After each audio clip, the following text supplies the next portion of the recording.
Ciao a tutti e benvenuti in questo nuovo video, o meglio nuova escursione, perché oggi ci troviamo sui Colli Iberici, provincia di Vicenza, precisamente nel paese di Lumignano, che è una frazione del comune di Longare. Andremo a fare il sentiero delle Scogliere, segna via numero 3. Abbiamo messo la macchina in un parcheggio gratuito vicino al campo sportivo, siamo andati verso il centro, verso la chiesa di Lumignano e adesso stiamo percorrendo la strada che ci porterà all'inizio del sentiero. Potete già vedere che sono dei colli molto rocciosi, ideali anche per l'arrampicata. Non vi serve che vi dica che questo è uno dei sentieri più famosi dei Colli Iberici, che a differenza dei Colli Euganei sono ancora più selvaggi, quindi molto interessanti. Personalmente non li ho esplorati così tanto e questa volta è la prima volta anche per noi, per questa escursione in questo sentiero. Il paesino è molto bello e caratteristico, è anche molto famoso per arrampicatori e appassionati appunto di escursioni. Qui c'è il primo grande sasso di Lumignano, guardate che robetta,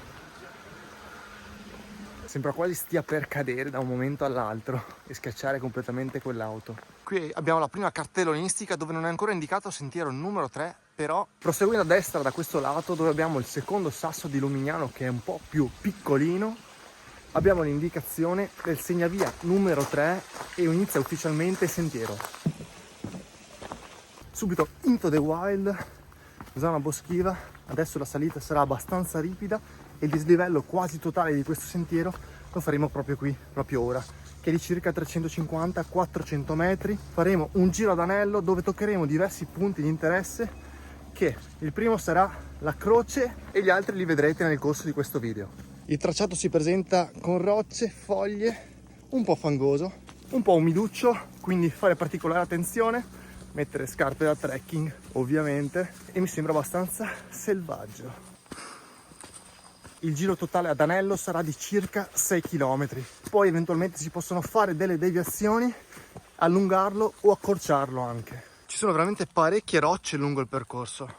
Qui c'è un piccolo bivio, destra, noi proseguiamo dritti perché il segnavia ce l'abbiamo proprio di fronte a noi su quel ramo. Bisogna tenere sempre gli occhi aperti per visionare bene il percorso, perché ci sono diverse scorciatoie, però al momento è ben segnalato. Molto suggestivo questo primo pezzo in mezzo al bosco, ti immerge completamente dentro la natura. La prima differenza che ho notato rispetto ai sentieri nei Colli Euganei è che sono un po' più selvaggi, un po' più primitivi. Qui inizia un po' una zona fangosa.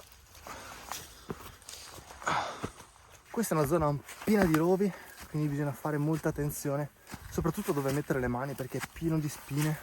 Siamo arrivati nel pezzo tecnicamente un po' più difficile, dove una volta alla mia sinistra c'era una corda che ora non c'è più, c'è una piccola arrampicata, ma nemmeno un'arrampicata. Bisogna solamente fare attenzione perché la roccia è un po' umida e bisogna salire in quella direzione. Prima salita terminata, ora siamo sopra. Riesco già a intravedere la croce davanti a me. Non mancherà tantissimo, sì, perché andremo alla croce di Lumignano, dove è uno dei punti panoramici più belli di tutti i Colli Iberici. Ora cambia il numero del sentiero, infatti c'è scritto che alla croce mancano 10 minuti e il sentiero diventa il 2. Anche questo passaggio è un altro passaggio tra i rovi e anche molto più fangoso perché ombroso, però fantastico. Pezzo più bagnaticcio, i resti del segnavia.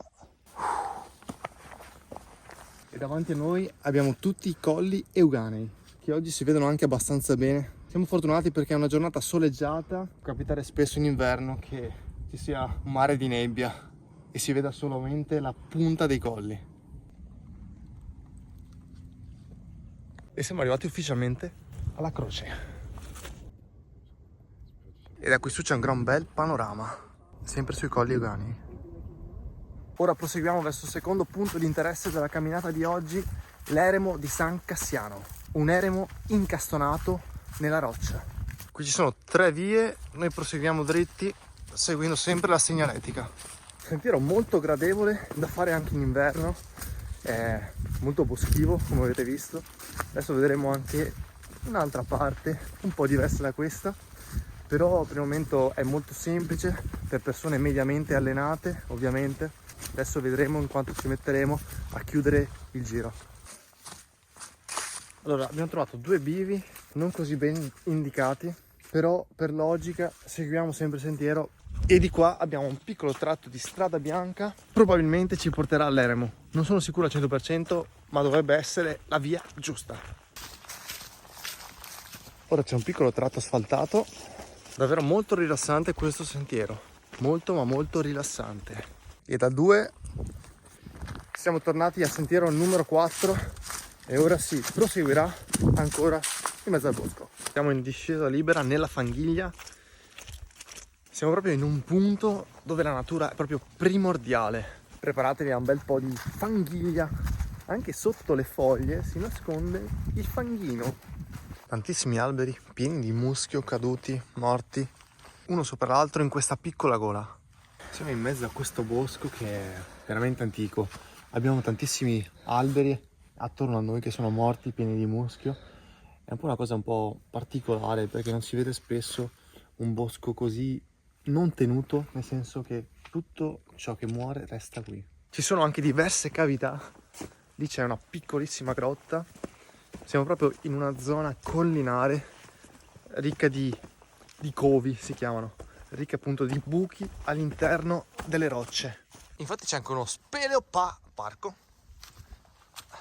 che è un po' abbandonato a se stesso.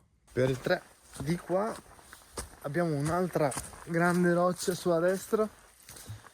Ora siamo di nuovo al sole, finalmente un po' di calore e proseguiamo. Non dovrebbe mancare moltissimo alla deviazione che ci porterà a vedere l'eremo. L'eremo è alle nostre spalle e non doveva essere così effettivamente, perché dovevamo trovare una deviazione lungo il percorso dentro il bosco che ci portava sulla destra e in una decina di minuti si arrivava all'eremo. Anche se non era visitabile, perché è visitabile solamente la prima domenica del mese, si arrivava al cancello dove si intravedeva un minimo, proprio la zona della parete rocciosa che avete visto, piena di cavità, appunto di covoli. Hanno costruito questo eremo nel 1164 e hanno trovato anche una decina di tombe, quindi è molto interessante. Quindi se venite a fare questo sentiero vi consiglio di farlo la prima domenica del mese. Potete ammirare l'eremo di San Cassiano, però dovete fare veramente molta attenzione perché i segnali non sono così intuitivi. Soprattutto quello dell'eremo, abbiamo incrociato una signora che ci ha spiegato che anche loro ci hanno messo un po' a vederlo ed è veramente molto piccolo il segnale che ti porta nella strada.